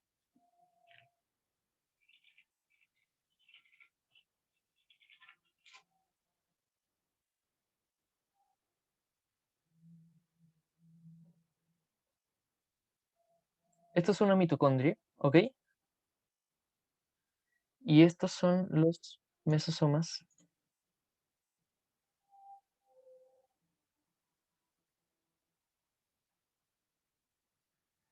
¿Ves esto de aquí? Como que la membrana ¿Lo se veo? le va hacia adentro. Sí. Eso es un mesosoma. La mitocondria es un organelo con su propia membrana, con su propio ADN, con sus propios ribosomas, que hace respiración celular. El mesosoma es algo estúpidamente menos complejo que una mitocondria, pero si te fijas, la mitocondria tiene algo parecido, también tiene como la membrana truncada hacia adentro, ¿cierto? Una pregunta. ¿Sí? ¿El mesosoma siempre va a estar en una célula que contenga una membrana? ¿Que todas las células con membrana tengan mesosomas? Sí, sí, sí. No, no todas las tienen. No todas las tienen. Porque, por ejemplo, ya, lo que ocurre exactamente es que, ¿se acuerdan que la mitocondria muy probablemente era un tipo de bacteria que hacía respiración aerobia? Ya, eso ocurre porque en esta membrana que tiene adentro, que está como curvada, tienen unas proteínas que son las que producen ATP. En el caso de las bacterias con mesosomas, ¿ok? También tienen eso, pero no es, tienen una parte de la mitocondria. Veamos, por ejemplo, esta parte de la membrana de la mitocondria que está como curvada hacia adentro. Esas curvas también las tienen las bacterias, ¿ok? Y de ahí sacan, ahí producen energía. Si se fijan, son como una mitocondria. pero un poquito más compleja. ¿Vale? Entonces, en efecto, la célula procariota no tiene mitocondrias, pero no exactamente porque lo reemplace un mesosoma, son estructuras distintas. Cumplen funciones similares, que en este caso sería la generación de energía, pero no es exactamente la respuesta. ¿Recuerdan cómo es la estructura de la mitocondria? ¿Por qué un procariota no podría tenerla?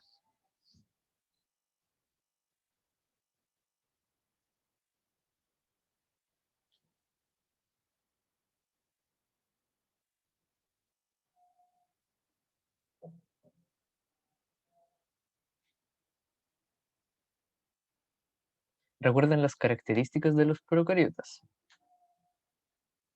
Es muy grande, es una respuesta, pero le falta algo, le falta un detalle.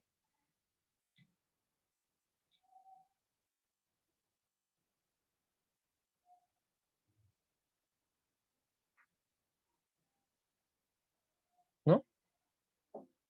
Ya se las digo. La mitocondria tiene membrana, tiene 2 membranas de hecho. ¿Y cuál era la regla para que algo fuera procariota? Que no tuviera organelos o membranas dentro de su única membrana. Solo tiene una, que es la que lo cubre, y ya.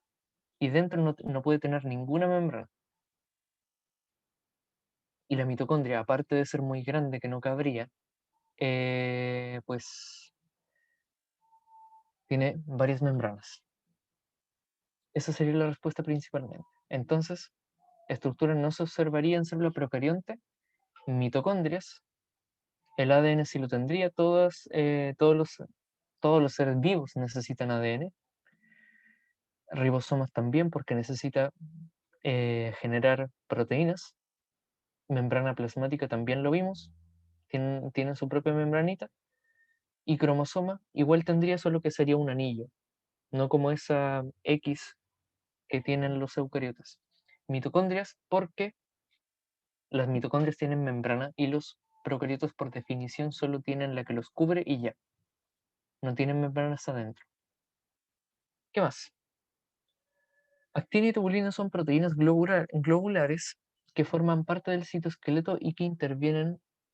No, esta va a necesitar la parte que nos saltamos, así que la pasaremos a la próxima. Más preguntas similares. ¿Cuál esta vez no es posible encontrar en las células animales? O sea, estamos hablando de eucariotas. Dentro del conjunto de eucariotas que están las animales y las vegetales, ¿cuál no tienen las vegetales? Pared celular, ¿cierto? Pared celular, son geniales. Sí, la pared celular, todo el resto sí lo tiene. La pared celular de celulosa, no. Esta que cubre de forma externa, aparte de la membrana, en el caso de la vegetal, no la tiene. Y ahora al revés, ¿cuál no tiene la vegetal?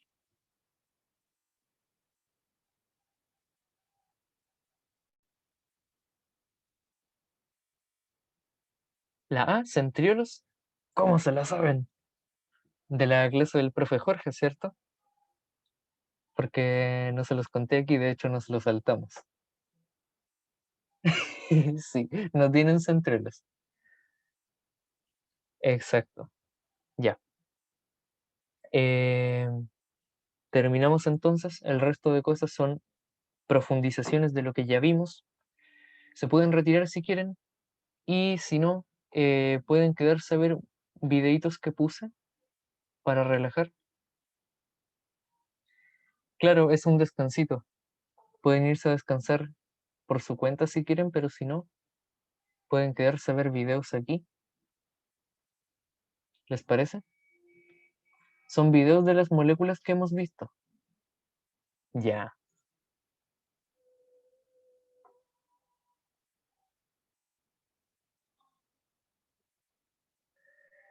Esto sería ¿Pueden deducir qué tipo de célula es?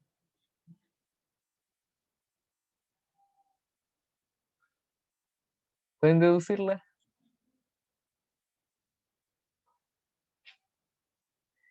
Es eucariota porque tiene núcleo, ¿cierto? Tiene membrana y es animal. En efecto, muy bien, muy bien. Vamos a verla. Ahí tiene su nucleito. ¿Se acuerdan de las proteínas que enrollaban el ADN? En el caso de los eucariotas, son las histonas. Aquí están.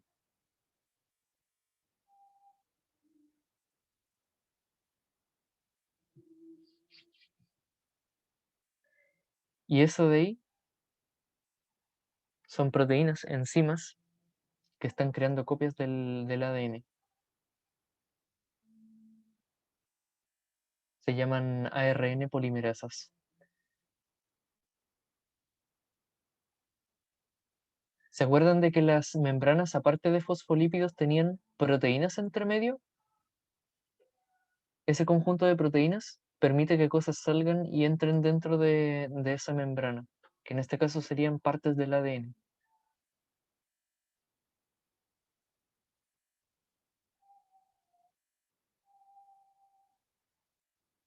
Aquí está cómo se enrollan, ¿cierto? ¿Se acuerdan de las histonas? Las histonas funcionan para enrollar el ADN y formar el cromosoma en los eucariotas.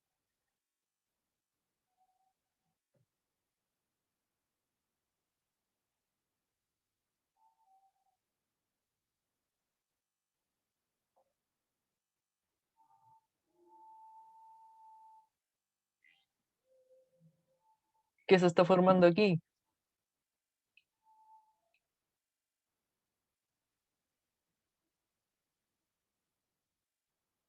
Se está compactando el ADN.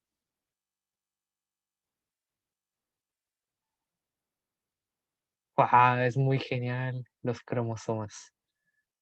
La mayor compactación del ADN posible en los eucariotas, cromosomas con histonas. Y gracias a eso la célula se divide.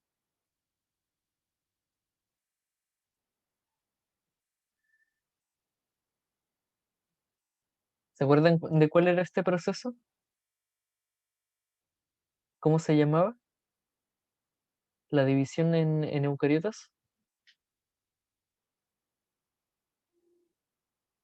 La mitosis, muy bien. Miren, esto de aquí, un conjunto de proteínas que son como bracitos y cada uno de esos bracitos tiene una función distinta para el ADN. Se llama ADN polimerasas y helicasas. Las polimerasas son las que están haciendo copias del ADN, la doble hélice, y las que parten la doble hélice para quedarse solo con una son las helicasas, que son como tijeras. Es muy genial.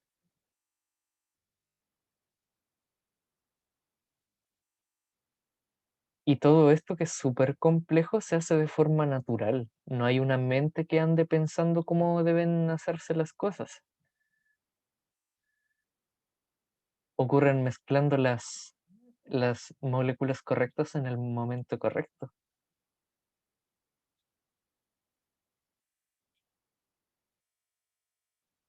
¿No les parece muy genial? Eso que va por ahí, por ejemplo, es una ARN polimerasa.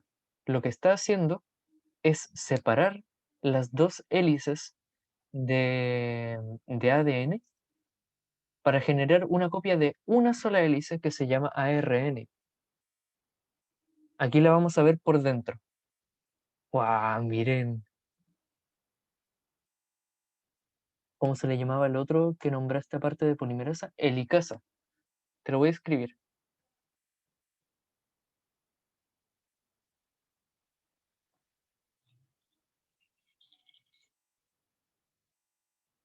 Y todo esto ocurre a esa velocidad, a cada rato, en absolutamente todos los momentos, no hay momento en que no pase eso en su cuerpo.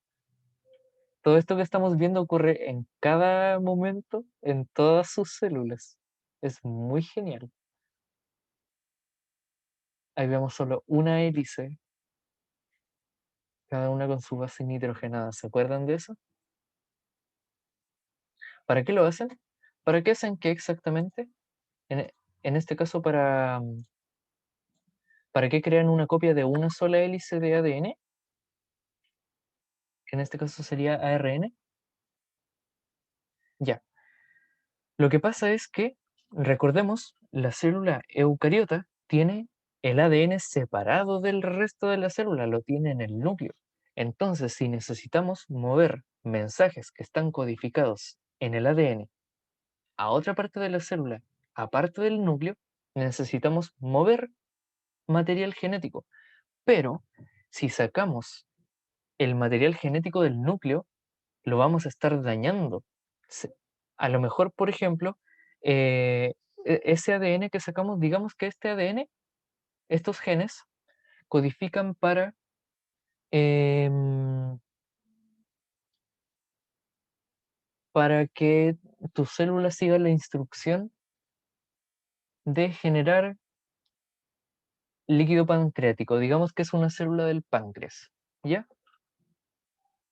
Y en este ADN, en estos genes, está codificado el mensaje de generar líquido pancreático. Entonces no podemos esperar a que saque un mensaje de generar una molécula de líquido pancreático, lo envíe, se genere una, volver con ese pedazo de ADN, volver a meterlo y que lo vuelvan a sacar y que lo vuelvan a leer y así sucesivamente.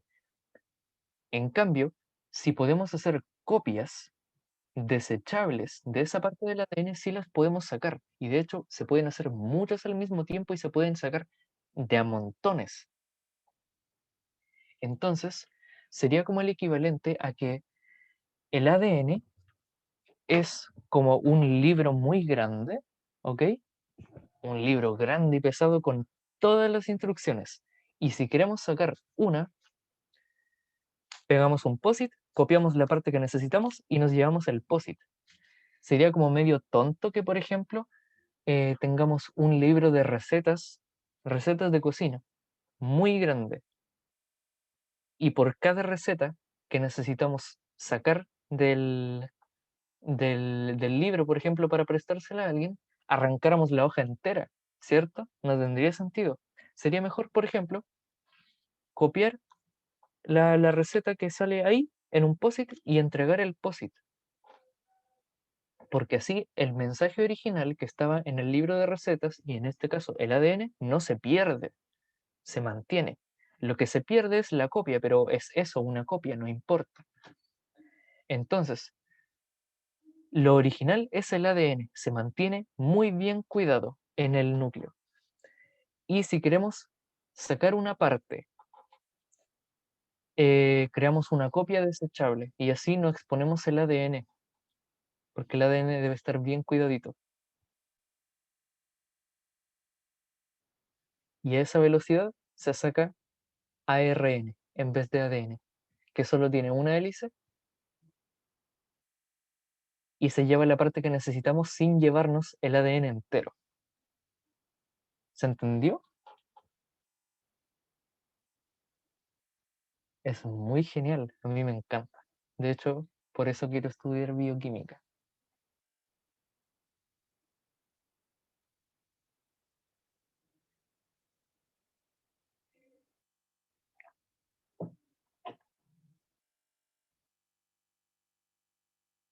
Luego el resto es más de lo mismo. Aquí hay varias enzimas que hacen cosas en el ADN. Esto sería dentro del núcleo. Y esto lo pasan en tercero medio, que es epigenética. Y también tenemos esto que no lo alcanzamos a ver, nos lo saltamos para dejarlo en la próxima. Pero son varias cosas que pasan dentro de la célula.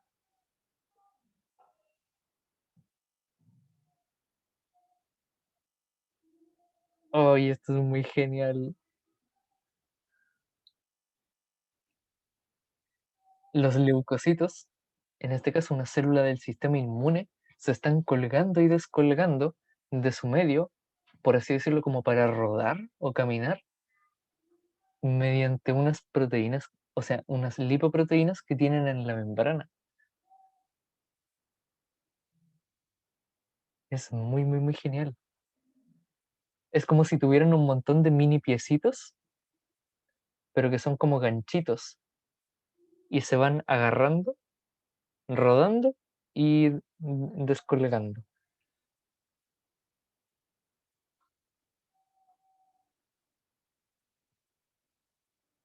¿Se acuerdan del colesterol que estaba en las membranas de los eucariotas, que les daban rigidez? Ahí se ve. Miren, miren, miren, miren, miren. La rigidez del colesterol que aporta la membrana se ve aquí. Vemos que esta parte tiene colesterol y las otras no. Entonces, miren, las partes que no tienen colesterol están súper eh, flexibles, por así decirlo. Fluyen mucho y las que tienen colesterol están muy rígidas.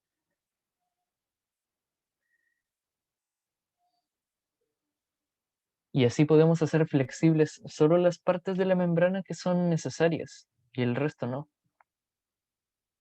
Estas, por ejemplo, no tendrían colesterol. Se mueven demasiado. Miren qué genial para transportar cosas. Sí, están como jaleosas. Para transportar cosas en la misma membrana, como si fuera un disco que pasa por encima, tienen solo una parte de la membrana, solo un conjunto de fosfolípidos que entre medio tienen colesterol. Entonces, miren, aquí tenemos un pequeño disco de fosfolípidos con colesterol en medio, que son más rígidos. Y estos de aquí que se van a desplazar a la mínima porque no tienen colesterol. Y eso permite que que se transporte un disco de fosfolípidos con una parte colgada. Entonces, si por ejemplo hay una parte de la célula que tiene una proteína y necesitamos mover esa proteína que está enganchada a la membrana a otra parte de la célula, se hace uno de esos discos de fosfolípidos con colesterol, que como son más rígidos, se pasan por entre medio de los que no tienen colesterol. Es demasiado genial. Me estoy divirtiendo mucho. Ah,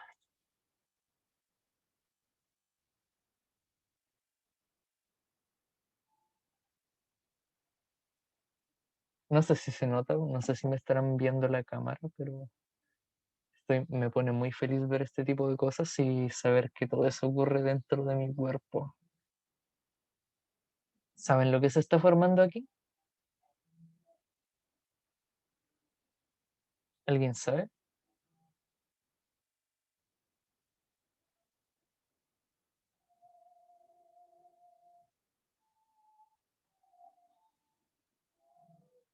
Parece que no. Bueno, lo que se está formando son microtúbulos, como ahí dice, que son filamentos, tubitos, como se ve, de pura proteína, que se pueden hacer y deshacer, porque cada proteína es una individual que se llaman actina y miosina, y cuando se forman, se pueden hacer que caminen cosas encima como si fueran una autopista. Eso de ahí, que está caminando, es una proteína que se llama quinesina. Esa molécula que tiene como piecitos es otra proteína, se llama quinesina, y hay otras parecidas que también tienen piecitos que se llaman dineínas. Y pueden caminar en los microtúbulos de proteína cargando cosas.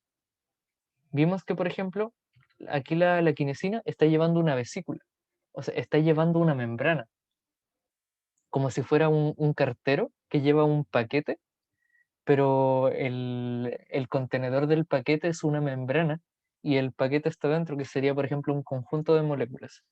Digamos que, por ejemplo, la célula necesita mover una molécula o un conjunto de moléculas a otra parte de la célula. Entonces, engancha todo eso dentro de una membrana que se llama vesícula, y eso se lo engancha a una quinesina. Eso era, el resto es como más de lo mismo. Entonces, con eso terminamos. Se pueden salir si quieren. Y si no, y si es que si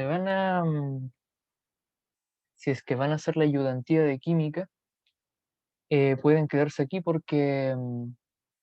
no, sí, ya voy a cerrar. Adiós entonces. Me tengo que ir urgente porque quiero ir al baño. Adiós. Voy a cerrar. Chao. Adiós. Gracias por estar aquí, por decirme seco. Adiós.